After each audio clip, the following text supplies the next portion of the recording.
Pemerintah Daerah Bovendigul resmi membuka pelaksanaan TMMD ke-120 di Kampung Arwa, Distrik Arimob. Wajah Kota Tanah Merah sebagai pusat pemerintahan Kabupaten Bovendigul terlihat kumuh. Halo, selamat pagi Bapak Mama dan Saudara dong semua. Itulah dua topik berita yang akan kami sajikan bersama berita lainnya. Edisi hari ini Kamis 9 Mei 2024. Bersama saya Romana Agnesia Parmase, inilah Infodigul selengkapnya.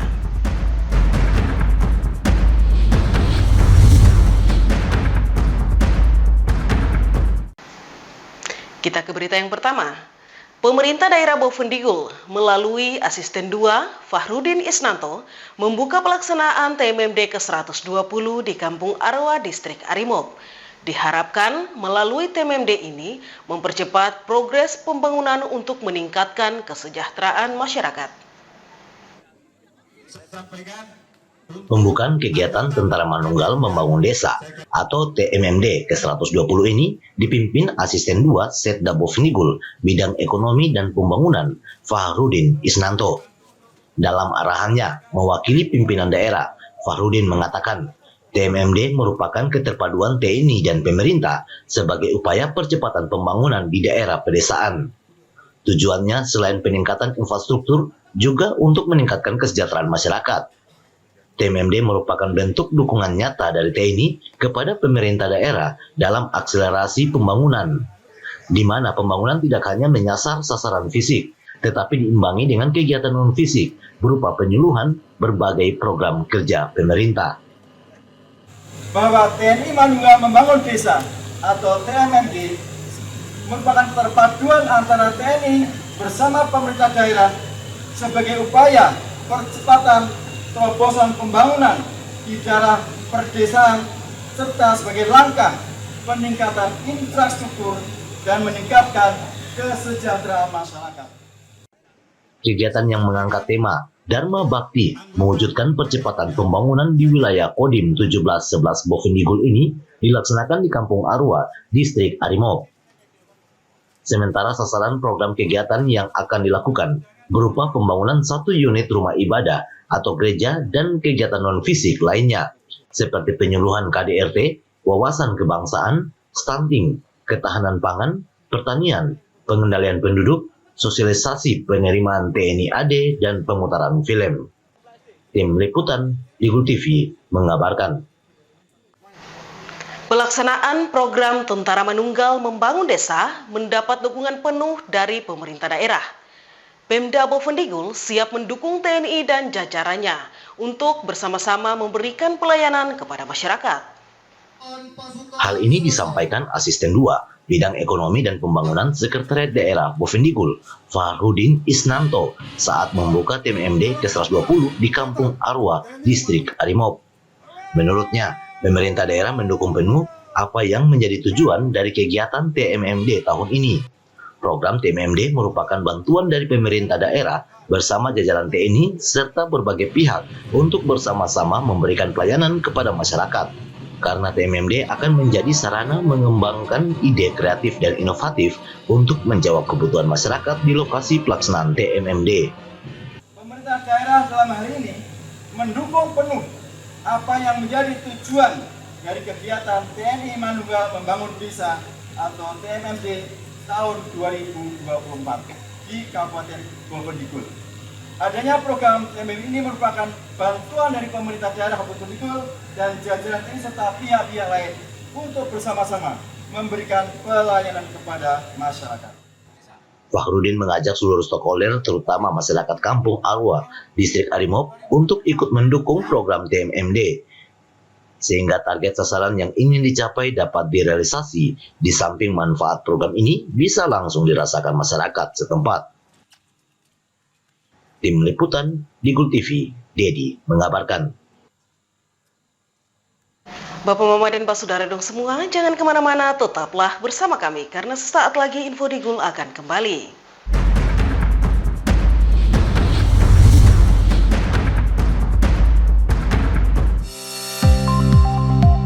Saya Henggi Yaluo Esos, MAP, Bupati Bovendigul, mendukung dengan penuh pelaksanaan pendataan potensi desa tahun 2024 di Kabupaten Bovendigul pada tanggal 2-31 Mei 2024. Saya menghimbau kepada seluruh kepala OPD, kepala distrik, dan kepala kampung untuk ikut aktif terlibat dalam memberikan data yang benar dan faktual. Terima kasih, Tuhan memberkati. Ini bapak, ini ibu. Dulu, katanya hubungan mereka itu sulit. Kalau kangen, ribet. Harus tulis surat, ngabisin kertas. Mesti jadi sultan kalau mau telepon gebetan. Mau nanya kabar, harus pakai atraksi. Kalau sekarang, semua serba digital. Apa aja digital. Surat-suratan, non-stop chattingan, telepon gebetan, internet jadi andalan. Sekarang, kita makin terkoneksi dengan pembangunan infrastruktur digital yang lebih merata. Kominfo mewujudkan transformasi digital di Indonesia.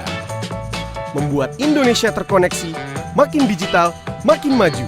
Lain dulu, lain sekarang, kini terkoneksi.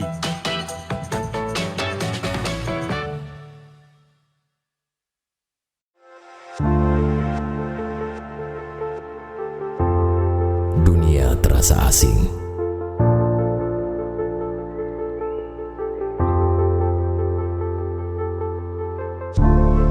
Karena makna yang hilang. Manusia dengan topeng dipertontonkan. Berjalan dengan arogan. Hanya untuk menutupi kekurangan.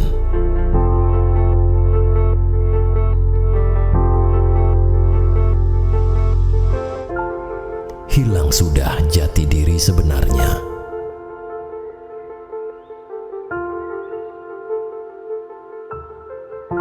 Jujurlah, walaupun menyakitkan.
Terima kasih Anda masih tetap bersama kami. Kita kembali ke info selanjutnya.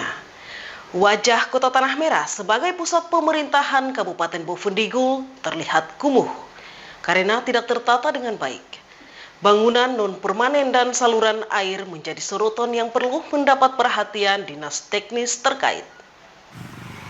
Wajah Kota Tanah Merah sebagai pusat pemerintahan Pemda Bovendigul dinilai belum tertata dengan baik. Hal itu terlihat pada poros jalan utama, terutama dari titik nol ke arah Kodim 1711 Bovendigul, masih didominasi bangunan non-permanen yang notabene terbuat dari papan. Pelaksana tugas Sekretaris Daerah Bovendigul, Filemon Tabuni, menyoroti dan mempertanyakan hal ini, karena menurutnya bangunan-bangunan non-permanen ini terlihat kumuh dan semrawut, sehingga harus kembali ditata sesuai dengan mekanisme tata kota yang baik dan benar. PLT Sekda meminta dinas terkait segera melakukan penertiban dengan menata kembali bangunan-bangunan papan tersebut dan melihat izin mendirikan bangunannya. Karena selama ini pemerintah daerah selalu dibuat pusing untuk menarik retribusi dari bangunan-bangunan non-permanen dimaksud. Di sisi lain, dominasi bangunan parvan ini akan terlihat kurang elok di mata para tamu yang berkunjung ke Bovendigul. Tolong lihat, ya. Mungkin kalau saya salah bicara, tolong dimaafkan. Kota Bovendigul ini, wajah kota itu ada ini, jalan poros, jalan besar ini. Sampai ke kilo berapa itu. Nah, rata-rata kita lihat ini kumuh, ya. Baru kemarin ada terbakar. Rata-rata kita lihat semua ini menggunakan papan, jadi kelihatan kumuh. Padahal ini kota. Mungkin orang tamu datang dari luar, kelihatan mungkin kurang bagus. Selain itu, Pilemon Tabuni juga menyoroti terkait saluran air di sepanjang poros jalan utama. Pasalnya, di sepanjang jalan utama tidak seluruhnya memiliki saluran pembuangan, sehingga air kembali masuk ke badan jalan dan ke rumah warga ketika turun hujan. Permasalahan ini harus mendapat penanganan segera, terlebih di musim penghujan seperti sekarang ini, untuk meminimalisir terjadinya banjir. Tim Liputan, Digul TV, Dedi mengabarkan. Dinas Pendidikan dan Kebudayaan Bovendigul melaksanakan pelatihan pembuatan sasaran kinerja pegawai bagi kepala-kepala sekolah dan para guru se-Kabupaten Bovendigul. Pelatihan pembuatan sasaran kinerja pegawai atau SKP yang dilaksanakan Dinas Pendidikan dan Kebudayaan melibatkan hampir semua tenaga guru di Kabupaten Bovendigul dari berbagai tingkatan, mulai dari PAUD sampai dengan SMA, SMK. Kegiatan yang berlangsung selama 2 hari tersebut melibatkan pemateri langsung dari Badan Kepegawaian Negara dan PSDM Provinsi Papua. Pelatihan ini bertujuan melatih para guru maupun kepala sekolah untuk membuat sasaran kinerja pegawai. Estagius Takandare selaku Kasubag Umum dan Kepegawaian Dinas Pendidikan dan Kebudayaan Bovendigul menyebutkan, sasaran kinerja pegawai atau SKP ini sangat penting untuk semua pegawai negeri sipil, termasuk kepala sekolah dan para guru. Diakui selama ini para guru belum bisa membuat SKP, khususnya kepala sekolah, untuk menilai bawaannya dalam melaksanakan tugas, sehingga dinas melaksanakan pelatihan ini untuk melatih mereka. Dari selama ini, semua guru kepala sekolah itu belum bisa membuat SKP, sehingga kita menyelenggarakan kegiatan pelatihan pembuatan sasaran kinerja pegawai untuk kepala sekolah, sehingga nanti ke depan itu mereka bisa membantu menilai seorang bawahannya, seorang guru yang sudah melaksanakan tugas sebagai seorang guru. Melalui pelatihan ini, Estagius berharap kedepannya para kepala sekolah bisa membuat SKP untuk menilai stafnya dalam melaksanakan tugas sebagai seorang guru maupun dalam memproses kenaikan pangkat. Sementara itu, hal senada juga disampaikan perwakilan Badan Kepegawaian Negara Kantor Regional 9 Papua, Adi Atma Dewantara. Menurutnya, pelatihan ini untuk memberikan pemahaman kepada para guru terkait perubahan peraturan mengenai sasaran kinerja pegawai dan angka kredit. Angka kredit merupakan hasil konversi dari SKP di mana kinerja para guru dinilai dan menjadi angka kredit yang akan digunakan untuk kenaikan jenjang jabatan atau pangkat. Kita membina guru-guru ini sesuai dengan peraturan-peraturan yang baru supaya lebih update pembinaan ini dan memastikan kualitas guru ini terjamin di Bovendigul ini, jadi tidak tertinggal dengan daerah-daerah lain di Indonesia. Nah, saat ini peraturan yang kita sosialisasi ini adalah perubahan terkait dengan sasaran kinerja pegawai dan angka kredit. Nah, angka kredit yang kami ini adalah hasil konversi daripada SKP itu. SKP itu sasaran kinerja pegawai. Jadi bagaimana para guru ini melakukan pekerjaannya, apa yang dihasilkan, itu yang akan nanti dikonversi menjadi angka kredit yang akan digunakan untuk tujuan kenaikan jenjang jabatan atau kenaikan pangkat untuk guru-guru. Selain itu, saat disinggung terkait pengisian SKP bagi guru yang tidak melaksanakan tugas, terutama di daerah pedalaman, Adi menjelaskan, dengan aplikasi dan aturan terbaru saat ini, untuk membuat SKP fiktif agak susah dilakukan karena akan tidak sesuai dengan ekspektasi pimpinan. Jika sasaran kerja sudah tidak sesuai ekspektasi pimpinan atau kepala sekolah, otomatis sanksinya guru bersangkutan akan tunda pangkat, karena untuk naik pangkat dibutuhkan nilai ekspektasi yang baik. Iya, memang kita dengan konsep yang dulu ya, konsep SKP yang dulu, kita tidak bisa mengontrol gurunya ada tidak di kampung, karena guru-guru dulu bisa buat penilaian sendiri, nggak ada di sekolah buat penilaian, nanti bawa ke dinas langsung diajukan kenaikan pangkat. Tapi saat ini dengan menggunakan aplikasi kinerja BKN ini tidak bisa kita melakukan tipu-tipu kembali seperti itu. Jadi kalau tidak ada di tempat, kepala sekolah langsung menilai tidak ada di tempat. Jadi bisa diberikan penilaian yang kita bilang tidak sesuai ekspektasi begitu. Nah, saat penilaian tidak sesuai ekspektasi, guru-guru ini tidak bisa naik pangkat. Karena untuk naik pangkat sendiri membutuhkan ekspektasi baik. Jadi sesuai ekspektasi pimpinan, nilainya harus baik. Jadi baru bisa. Jadi kalau tidak ada di tempat, kita bisa memberikan mereka hukuman ya setidaknya tidak naik pangkat. Adi berharap dengan adanya aplikasi BKN dan aturan terbaru SKP memudahkan para guru untuk mengisi sasaran capaian kinerja, yang mana hal ini akan berpengaruh terhadap angka kredit dan kepangkatan para guru. Tim Liputan Digul TV, Anis mengabarkan. Bapak Mama, kami akan kembali sesaat lagi. Tetaplah bersama kami.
Perkembangan teknologi yang kian melesat mendorong pengguna internet dan media sosial di berbagai belahan penjuru dunia meningkat, tidak terkecuali dengan pengguna internet di Indonesia yang setiap tahun terus tumbuh secara signifikan. Keberadaan internet, terutama media sosial, telah memberikan banyak kemudahan dalam mendapatkan akses informasi, komunikasi, dan hiburan. Namun, selain manfaat positif, kehadiran internet pun turut mengundang berbagai kemungkinan masalah. Agar terhindar dari penyalahgunaan media sosial, mari kita belajar cara menggunakan media sosial secara bijak. Pertama, tidak sembarangan membagikan data pribadi di media sosial. Pengguna internet mesti mengetahui informasi mana yang bisa menjadi sumber masalah dan dimanfaatkan oleh pihak tidak bertanggung jawab untuk hal-hal yang tidak baik. Jadi, sebisa mungkin hindari membagikan informasi pribadi seperti alamat rumah, kantor, atau detail dan jadwal kehidupan sehari-hari. Kedua, berhati-hati membagikan konten. Hindari menyebarkan konten pornografi dan sara seperti informasi yang ditujukan untuk menimbulkan rasa kebencian dan permusuhan individu atau kelompok masyarakat tertentu berdasarkan suku, agama, ras, dan antar golongan. Ketiga, berhenti membagikan berita yang tidak jelas sumbernya. Pengguna harus selektif pada sumber informasi yang tepat dan harus berpijak pada fakta dengan menunggu klarifikasi dan konfirmasi. Tanpa ada kejelasan sumber data, bisa jadi informasi yang tersebar di media sosial tersebut merupakan berita bohong atau hoax yang dapat menimbulkan opini negatif sehingga merugikan banyak orang. Keempat, menggunakan etika dalam berkomunikasi di media sosial. Biasakanlah untuk menggunakan bahasa yang sopan dan layak dengan siapapun pada saat berinteraksi melalui media sosial. Cukup mudah kan untuk menjadi pengguna media sosial yang baik dan bijak? Yuk saatnya bijak dalam bermedia sosial.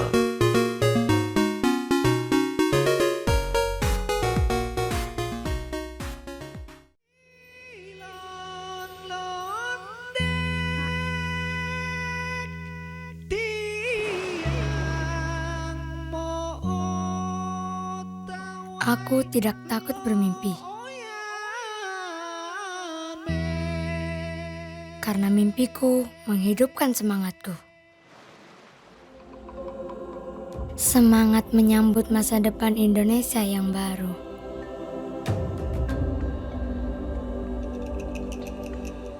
Dengan kekayaan alam yang terawat dengan baik.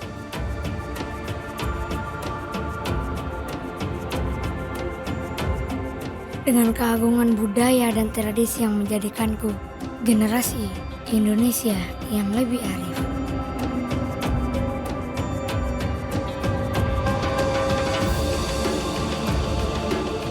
Dengan keragaman potensi kehidupan untuk menyalakan kreativitas. Menjanjikan kehidupan yang lebih baik.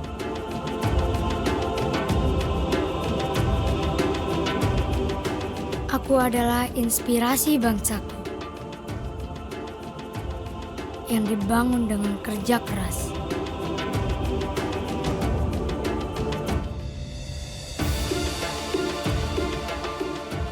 Mengedepankan teknologi terbaik tanpa meninggalkan kearifan alam dan budaya.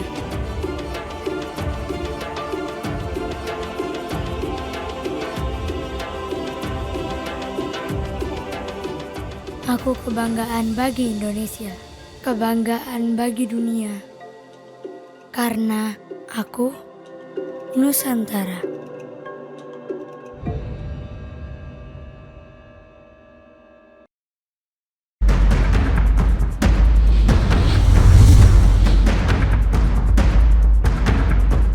Terima kasih Bapak Mama, Anda masih bersama kami. Sebanyak 22 atlet Bovendigul yang mendapatkan medali akan mewakili Provinsi Papua Selatan pada event Pekan Olahraga Pelajar Nasional yang rencananya akan diselenggarakan di Ternate pada bulan Juli mendatang. Setelah mewakili Kabupaten Bovendigul dalam Pekan Olahraga Pelajar SMA SMK tingkat provinsi, sebanyak 22 atlet kontingen Bovendigul berhasil terpilih untuk mewakili Provinsi Papua Selatan di ajang Prapornas atau Pekan Olahraga Pelajar Nasional yang akan diselenggarakan di Ternate Juli mendatang. Hal ini diungkapkan Kepala Seksi Olahraga Dinas Pariwisata, Pemuda dan Olahraga Kabupaten Bovendigul, Darius Lalou.